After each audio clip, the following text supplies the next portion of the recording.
ভয়ভঞ্জন জয় সংসন করুণায়ত নয়নম কনকোৎপল জনকোজ্জ্বল রসসাগর চয়নম মুখরীকৃত ধরণীতল হরিকীর্তন রসনম ক্ষিতিপাবন ভবতারণ পিহিতারুণ বসনম শুভদোদয় দিবসে বৃষ রবিজানিজদয়িতম প্রণমামি চ চরণান্তিক পরিচারক সহিতম। सपार्षद जगद्गुरु शिला भक्ति सिद्धांत सरस्वती गोस्वामी ठाकुर शिला प्रभुपाद जी की जय। शिला प्रभुपादेर गण दशम अधस्थान वैष्णव वृंद की जय, भजनानंदी भक्तबृंद की जय, समागत भक्तबृंद की जय। আমরা জগদ্গুরু প্রভুপাদ শিলা ভক্তি সিদ্ধান্ত সরস্বতী গোস্বামী ঠাকুর শিলা প্রভুপাদের হরিকথামৃত দ্বিতীয় প্রবাহ থেকে পড়ছি। শিল গৌরদাস বাবাজি মহারাজ প্রসঙ্গ। শিল গৌরদাস বাবাজি মহারাজ সম্বন্ধে প্রভুপাদের বাবাজি মহারাজ সম্বন্ধে প্রভুপাদের হরিকথা। আমার গুরুপাদ পদ্ম জগতের কোনো কথায় প্রবিষ্ট হতেন না, কেননা আমার ন্যায় অযোগ্য ব্যক্তিকেও তিনি কৃপা করবার অভিনয় করেছিলেন। তার শতাংশের একাংশের বৈরাগ্যের সহিত জগতের শ্রেষ্ঠ বৈরাগ্যবানগণের বৈরাগ্যের তুলনা হতে পারে না। শ্রীল রঘুনাথ দাস গোস্বামী প্রভুর বৈরাগ্য আমার প্রভুতেই পূর্ণ মাত্রায় প্রকটিত ছিল। শ্রীল রঘুনাথ দাস গোস্বামী প্রভুর বৈরাগ্য আমার প্রভুতেই পূর্ণ মাত্রায় প্রকটিত ছিল। তাঁর চরিত্র যদি জগতে প্রকাশিত হয়, আমার গুরুবর্গ যদি তাঁর অতিমর্ত চরিত্রের কথা জগতে অতি সরল ভাষায় প্রচার করেন, তাহলে সমগ্র জগৎ লাভবান হতে পারবেন। এইখানে আবার তার শিষ্যরূপ গুরুবর্গের কথা বলছেন। দেখুন, বাবাজি মহারাজের চরিত্র, বাবাজি মহারাজের চরিত্র যদি জগতে প্রকাশিত হয়, আমার গুরুবর্গ যদি তাঁর অতিমর্ত চরিত্রের কথা জগতে অতি সরল ভাষায় প্রকাশ করেন, তাহলে আমার গুরুবর্গ বলতে এখানে তার শিষ্যরূপ গুরুবর্গ। এই প্রকৃত গুরু কখনো শিষ্য করেন না, গুরু করিয়া থাকেন। যে গুরু শিষ্যের শিষ্য অভিমান করেন, তিনি প্রকৃত গুরু। প্রভুপাদের ব্যবহারে সেটা স্পষ্ট। আমার গুরুবর্গ অর্থাৎ শিষ্যরূপে যাঁরা এসছেন, তিনি তাদেরকে এই গুরুদেবের এক একটি রূপ বলে মনে করছেন। শিষ্যবর্গকে বলছেন, আমার গুরুবর্গ যদি তাঁর অতিমর্ত চরিত্রের কথা জগতে অতি সরল ভাষায় প্রচার করেন, তাহলে সমগ্র জগৎ লাভবান হতে পারবেন। প্রভুপাদ তার শিষ্যগণ সম্বন্ধে বলছেন যে, আপনারা আমার গুরুবর্গ, আপনারা যদি বাবাজি মহারাজের অতিমর্ত চরিত্র জগতে অতি সরল ভাষায় প্রকাশ করেন এবং প্রচার করেন, তাহলে সমগ্র জগৎ লাভবান হতে পারবেন। তাহলে গুরুর কথা, পরম গুরুদেবের কথা, গুরুবর্গের কথা, গৌর নিত্যানন্দের কথা জগতে সরল ভাষায় প্রকাশ এবং প্রচারের ইচ্ছা প্রভুপাদ প্রকাশ করেছেন। তিনি নিজের জীবনে করেছেন, তাঁর দশমদস্তন বৈষ্ণববৃন্দ করেছেন। আমাদের উপরেও সেই দায়িত্ব আছে। শ্রীল ভক্তিমোহন ঠাকুর মহাশয়ের শিক্ষা থেকে আমরা দেখেছি যে মহাপ্রভুর ধর্ম আচরণ এবং প্রচার করার দায়িত্ব সকলের। আমার গুরুপাদ পদ্ম শুধু কনক কামিনী ছেড়ে দিতে বলছেন এমন নহে, সাধুগিরি দেখানো পর্যন্ত ছেড়ে দিতে বলছেন, সাধুগিরি দেখানো ছাড়তে বলছেন। তিনি ভাগবত পরমহংস ছিলেন। পারমহংসের সংহিতা ভাগবতের আশ্রয় ব্যতীত কখনো পারমহংস ধর্ম থাকতে পারে না। যে কনক পরিত্যাগ করলেই হবে না, কামিনী আদি পরিত্যাগ করলেই হবে না, যে সাধুগিরি দেখানো, লোক দেখানো, সেটাও পরিত্যাগ করতে হবে। বাবাজি মহারাজ ভাগবত পরমহংস ছিলেন, আর পারমহংসী সংহিতা শ্রীমদ্ ভাগবতের আশ্রয় ব্যতীত কখনো পারমহংস ধর্ম থাকতে পারে না। শ্রীমদ্ ভাগবতকে যারা আশ্রয় করেছেন, তারাই একমাত্র পরমহংস মহাবৈষ্ণব। এরপর একটা ঘটনা বলছেন। একবার একটি কৌপিনধারী আমার গুরুপাদ পদ্মের নিকট এসে বললেন যে, আমি কুলিয়া নবদ্বীপে 5 কাঠা জমি কোনো এস্টেটের কর্মচারীর নিকট হতে সংগ্রহ করেছি। একজন কৌপিনধারী এসে বললেন বাবাজি মহারাজের কাছে যে কোনো এক এস্টেটের কর্মচারীর কাছ থেকে আমি 5 কাঠা জমি শ্রীধামে কিনেছি, কুলিয়া নবদ্বীপ ধাম, সেখানে কিনেছি। তা শুনে আমার প্রভু অর্থাৎ বাবাজি মহারাজ, তা শুনে আমার প্রভু বললেন, শ্রী নবদ্বীপ ধাম অপ্রাকৃত, প্রাকৃত ভূম্যধিকারীগণ কি প্রকারে এখানে ভূমিপ্রাপ্ত হলেন যে তা হতে সেই কৌপিনধারীকে 5 কাঠা জমি দিতে সমর্থ হয়েছেন। নবদ্বীপ ধাম অপ্রাকৃত ধাম, সেখানে ভূমি অধিকারী, ভূম্যধিকারী সন্ধি করে হয়েছে, ভূমি অধিকারী যাদের ভূমি রয়েছে, তারা কি করে ভূমি পেলেন যে তারা আবার 5 কাঠা এই কৌপিনধারীকে বিক্রি করবেন? অর্থাৎ অপ্রাকৃত নবদ্বীপ ধামে এইরকম জমি জায়গা কেনা যায় না। কেউ মনে করছেন আমি 5 কাঠা জমি কিনে নিলাম, বা ওনাদের 5 কাঠা ছিল সেখান থেকে কিনে, অনেক জায়গা আছে সেখান থেকে 5 কাঠা কিনে নিলাম। এই ভূমি অধিকারীগণ নবদ্বীপে জমি প্রাপ্তই হন নাই, তারা আবার 5 কাঠা বিক্রি করবেন কি করে? এই ব্রহ্মাণ্ডের সমস্ত ধনরত্ন বিনিময়ে প্রদান করলেও অপ্রাকৃত নবদ্বীপের একটি বালুকণার মূল্যের তুল্য হয় না। সুতরাং উক্ত জমিদার অত মূল্য কোথায় পাবেন যে তার নবদ্বীপের ভূমি বিক্রয় করবার অধিকার আছে? আর কৌপিনধারীরই বা কত ভজন বল যাতে তিনি ভজন মুদ্রার বিনিময়ে অত জমি সংগ্রহ করতে পেরেছেন? শ্রী নবদ্বীপ ধামের ভূমিতে প্রাকৃত বুদ্ধি করলে ধামবাস হওয়া দূরে থাক, ধামাপরাধ হয়ে থাকে। অপ্রাকৃত তত্ত্বকে প্রাকৃত জ্ঞান করলে তাত্ত্বিক লোক তাকে প্রাকৃত সহজিয়া বলেন। কি সুন্দর কথা! যে অনেকে জমি কিনছেন, অনেকে জমি কিনে পরে আবার বেশি দামে বিক্রি করছেন, অনেকে জমি কিনছেন কিনে হোটেল তৈরি করছেন, অনেকে জমি কিনছেন কিনে ধর্মশালা তৈরি করছেন ব্যবসার জন্য। এইগুলো সবই ধামকে প্রাকৃত বুদ্ধি করা এবং প্রাকৃত ব্যবসা। এর মধ্যে প্রাকৃত ব্যবসা ছাড়া আর কিছুই নেই।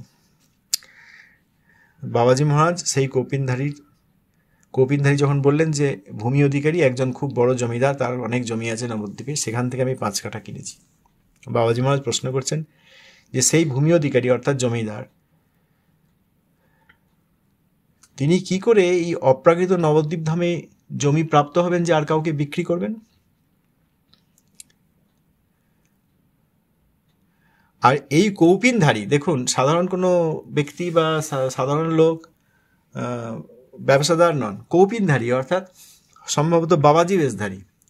এই কৌপিনধারীরই বা এত কি ভজন বল যে নবদ্বীপে জায়গা কিনে নেবেন? সমগ্র ব্রহ্মাণ্ডে যত ধনরত্ন আছে সেই সব ধনরত্ন এক করলেও নবদ্বীপের একটা ধূলিকণার মূল্য করা যাবে না, কারণ অপ্রাকৃত নবদ্বীপ আর ব্রহ্মাণ্ডের প্রাকৃত ধনরত্ন। সুতরাং এই নবদ্বীপ ধাম, মায়াপুর ধামের জমি জায়গা নিয়ে যারা ব্যবসাদি করছেন, মহা অপরাধ। আর এক সময় একজন ভাগবতের বিশেষ নিপুণ গোস্বামী নামে পরিচিত ব্যক্তির লাভ পূজা প্রতিষ্ঠার ব্যাখ্যা সাধারণের মুখে শ্রবণ করে তিনি সেই ভাগবত কথক বহু শিষ্য সংগ্রাহক গোস্বামী মশায়ের ভক্তি প্রচারের সবিশেষ তথ্য অনুসন্ধান করেন। সেই গোস্বামী মশাই গৌর বলান ও অসংখ্য শিষ্য সংগ্রহের চাতুরি জানেন শুনে আমার প্রভু বললেন, ওই প্রতিষ্ঠাশালী পাঠক ভাগবত ব্যাখ্যা বা গৌর বলার নাই, টাকা টাকা আমার টাকা বলে চিৎকার করেছেন। উহা কখনোই ভজন নহে, সত্য ধর্মের আবরণ মাত্র, তদ্বারা জগতের অনিষ্ট ব্যতীত কোনো উপকার সাধিত হবে না। এই কথাগুলো খুব বোঝার দরকার আছে। এক তো হলো নবদ্বীপ ধামের ভূমি, যা অপ্রাকৃত, যেখানে আমরা যেতেই পারি না, যেখানকার যে অপ্রাকৃত ধামে যেতে গেলে অনেক ভজন বল দরকার, সেখানে আমরা প্রাকৃত অর্থ দিয়ে বহুমূল্যের জমি কিনে নিচ্ছি। তারপর সেই জমি নিয়ে কোনো না কোনোভাবে নিজের ইন্দ্রিয় চরিতার্থ ধাম ভোগ বা ধাম ব্যবসা করছি। তা কৌপিনধারীরও এত ভজন বল নেই যে তিনি নবদ্বীপে জমি কিনবেন, একথা বাবাজি মহারাজ বললেন।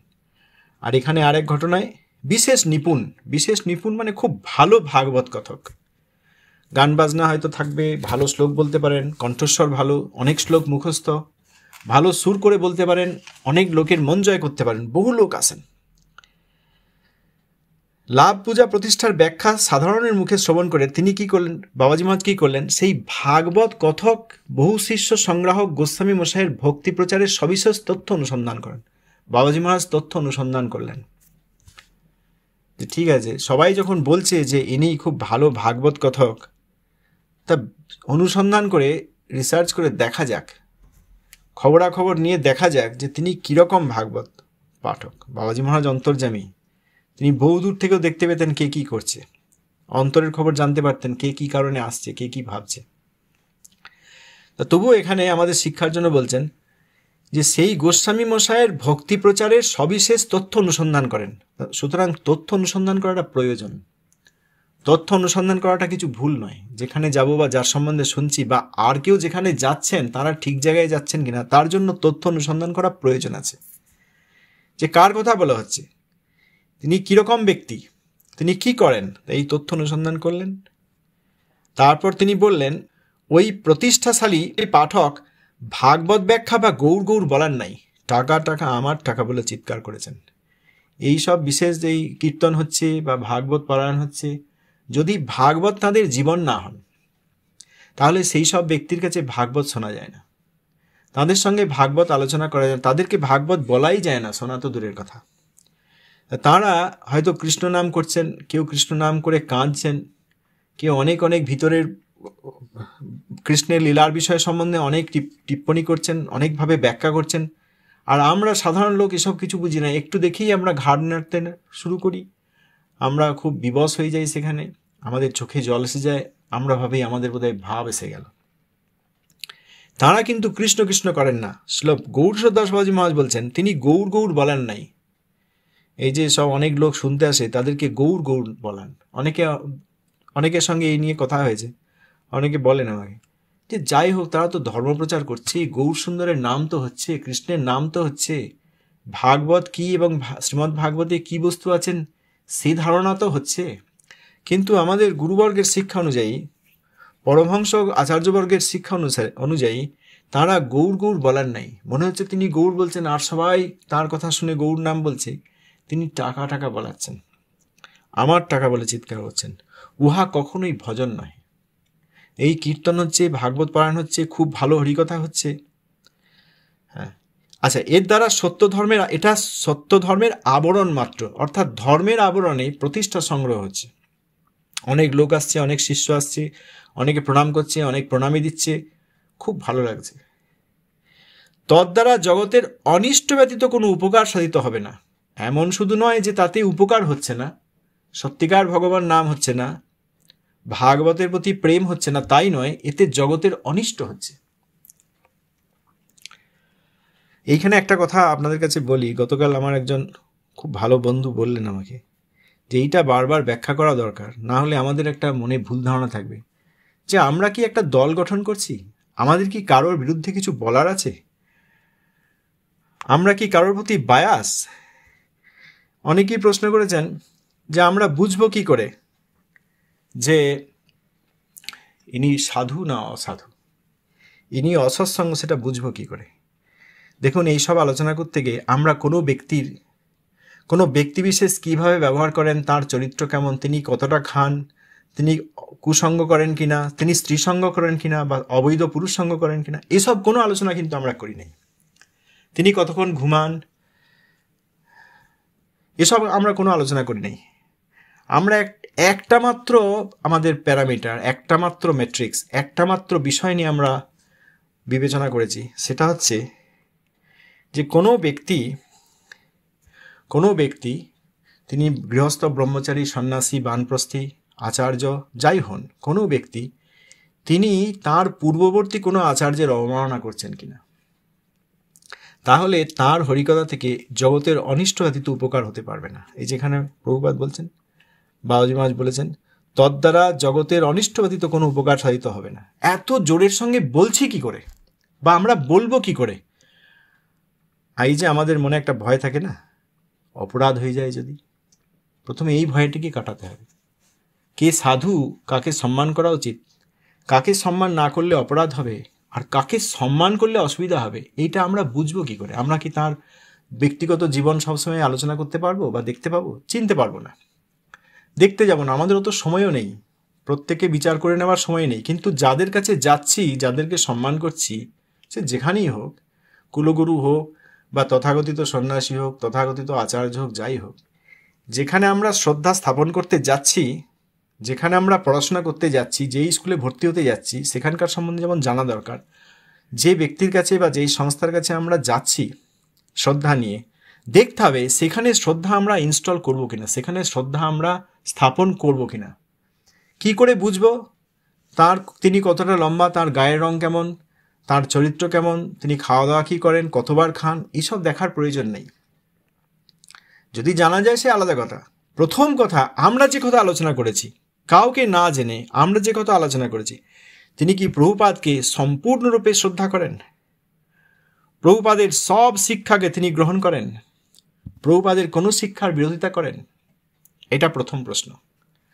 আর প্রভুপাদের শিষ্যগণ সম্পর্কে তাঁর কে হন? সেই প্রভুপাদের শিষ্যগণ সম্বন্ধে তাঁর কি ধারণা? আর এখন তো বর্তমানে প্রভুপাদের শিষ্যগণ কেউ প্রকট নেই, সকলেই আছেন, অপ্রকটে আছেন, তাদেরকে দেখা যায়, প্রত্যেকদিন তাদের দর্শন করা যায়, কথা বলা যায়, তাদের সেবা করা যায়। তো এখন যারা প্রকট নেই, সেই প্রভুপাদের গণ তাদের কে হন? এই দেখুন, একটা কথা বলি, এই যে পরিবারে যখন অনেক কুটুম্ব আসে, আমরা কোথাও যাই, কে কার কি সম্পর্ক আমরা প্রথমে দেখি না? তখন দূর সম্পর্কের কুটুম্ব এলেন বা আমরা গেলাম, এই শোন, এনি তোর সম্পর্কে মাসিমা হচ্ছেন, সম্মান করবি। দেখা গেলো বয়স হয়তো খুব কাছাকাছি, খেলাধুলো করতে যাচ্ছ, হয়তো ইয়ার্কি ঠাট্টা করতে যাচ্ছিল, মা ডেকে বলে দিল কি বাবা ডেকে বলে দিল, এই দেখ সম্পর্কে উনি আমার এরকম এরকম বোন হন, সম্পর্কে তাহলে তিনি তোমার মাসিমা হচ্ছেন, মায়ের মতো সম্মান করবে, হয় না? আবার অনেক সময় দেখা যায় বয়সে খুব কাছাকাছি বা খুব বেশি ডিফারেন্স নেই, কিন্তু সম্পর্কে দিদিমা হন, তিনি সেই দিদিমা ভাব নিয়ে অনেক ঠাট্টা আর কি করেন না? তো প্রথমে আমরা যে দেখি যে এনার সঙ্গে, এই কুটুম্ব বা আত্মীয়র সঙ্গে আমার সম্পর্কটা কি। তিনি কি মাতৃস্থানীয়, তিনি কি পিতৃস্থানীয়, তিনি কি ভাতৃস্থানীয়, তিনি কি ভগিনীস্থানীয়, তিনি কি দিদিমার মতো, তিনি কি মাসিমার মতো, ইত্যাদি। সেই অনুযায়ী আমরা ব্যবহার করি।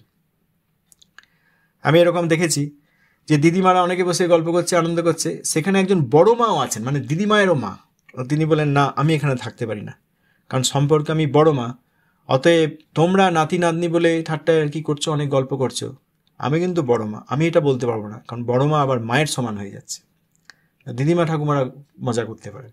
আচ্ছা, এটা একটা জাগতিক উদাহরণ নিলাম বোঝার জন্য। এই পারমার্থিক বিষয়ে কিন্তু আমাদেরকে যেতে হবে সেই ধারণায় যে যার কাছে শুনতে যাচ্ছি তিনি সম্পর্কে কে, তিনি প্রভুপাদের কে হন। যদি সম্পর্ক থাকে, সম্পর্কে প্রভুপাদের কে হন? প্রভুপাদ নবম অধস্থন আচার্য, নবম অধস্থন রূপানুগ আচার্য বর্জ, তাঁর শিষ্যগণ দশম অধস্থন, প্রভুপাদের শিষ্যের শিষ্যগণ একাদশ অধস্থন, তাঁদের শিষ্যগণ দ্বাদশ অধস্থন, এইভাবে নবম, দশম, একাদশ, দ্বাদশ। দশমরা যারা, তারা নিজেদের মধ্যে অনেক আলোচনা ব্যবহার করতে পারেন। প্রভুপাদের শিষ্যগণ, কোনো একজন শিষ্য বলেছেন আমি এইভাবে প্রচারাদি করবো, এইভাবে সেবা করবো, এইখানে এরকম মঠ করবো, আরেকজন শিষ্য বলছেন না ওখানে না করে এইখানে করা হোক। তাদের মধ্যে সেই দ্বন্দ্ব থাকতে পারে, তাদের সকলেরই উদ্দেশ্য প্রভুপাদ কি করলে খুশি হবেন। আবার দশমের শিষ্যগণ যারা একাদশ, তাদের মধ্যে ওটা থাকতে পারে যে আমরা কিভাবে আমাদের গুরুবর্গ এবং প্রভুপাদের সেবা করব। তাদের মধ্যে প্রেম কলহ হতে পারে, টেম্পোরারি অস্থায়ী একটা মনোমালিন্য হতে পারে, কিন্তু তারা ভাইয়ের মতো, কারণ তারা সকলেই একাদশ। কিন্তু আমাদেরকে দেখতে হবে একাদশরা কখনো দ্বাদশকে অবমাননা করছেন কিনা। আচ্ছা, আবার একটা প্রাকৃত উদাহরণ আসা যায়। পরিবারের মধ্যে কেউ ভাই, ভাইপো, ওই মাসিমার ছেলে, কাকার ছেলে, তারা সব ভাইয়ের সম্পর্ক হচ্ছে না? ওই দূর সম্পর্কে কাকার ছেলে আমার ভাইয়ের সমান, ওই দূর সম্পর্কে মাসিমার ছেলে, তবুও মাসিমা, দূর সম্পর্ক হলেও তিনি মাসিমা, তার ছেলে বা তার মেয়ে আমার ভাই বোন, তাদের সঙ্গে কখনো কখনো মন কষাকষি, খেলাধুলো করতে গিয়ে, কথাবার্তা বলতে গিয়ে, আলাপ আলোচনা করতে গিয়ে দ্বন্দ্ব হতে পারে। কিন্তু সম্পর্কে যিনি কাকা, তার সঙ্গে এটা করা যায় না। যদি ভাইয়ের মধ্যে কোনো ঝগড়াঝাটি হয়, কোনো কথা কাটাকাটি হয়, বা কখনো কিছু বলে যেটা সম্মানজনক নয়, অসম্মানজনক কথা বলে, তবু তারা ভাই ভাই বুঝে নেবে। কিন্তু দেখা গেল সম্পর্কে কাকা হন বা জ্যাঠা হন বা মাসিমা হন, পিসিমা হন, কাকিমা হন, হ্যাঁ মামিমা হন ইত্যাদি, তাদের প্রতি অসম্মান করলো, কেউ তাদের গায়ে অবমাননা করলো, তাদের গায়ে হাত তুললো, তখন সেই ছেলে পিলে, ভাইপো ভাইপি, এদেরকে বলা হয় না উনি তোমার সম্পর্কে কাকা, যাও পায়ে ধরে ক্ষমা চাও। এই প্রাকৃত সম্পর্কে যেরকম হয়, সেইভাবেই আমাদেরকে বুঝতে হবে, সেইভাবেই অপ্রাকৃত ক্ষেত্রে এটা আরও গুরুত্বপূর্ণ। কীরকম না, সেখানে কোনো একাদশ স্থানীয় ব্যক্তি যদি দশমের প্রতি অবমাননা করেন তাহলে সেইটা অসৎসঙ্গ। দেখুন, সেই একাদশ স্থানীয় ব্যক্তি তিনি কখন ঘুম থেকে ওঠেন, সারাদিনে কতক্ষণ জেগে থাকেন, সেবার কি করেন না করেন, তার ব্যবহার কীরকম, চরিত্র ঠিক কেন, এসব আমরা দেখতে যাচ্ছি না, দেখা দরকার। আমরা কিন্তু এই আলোচনায় কখনো সেসব কথা বলিনি।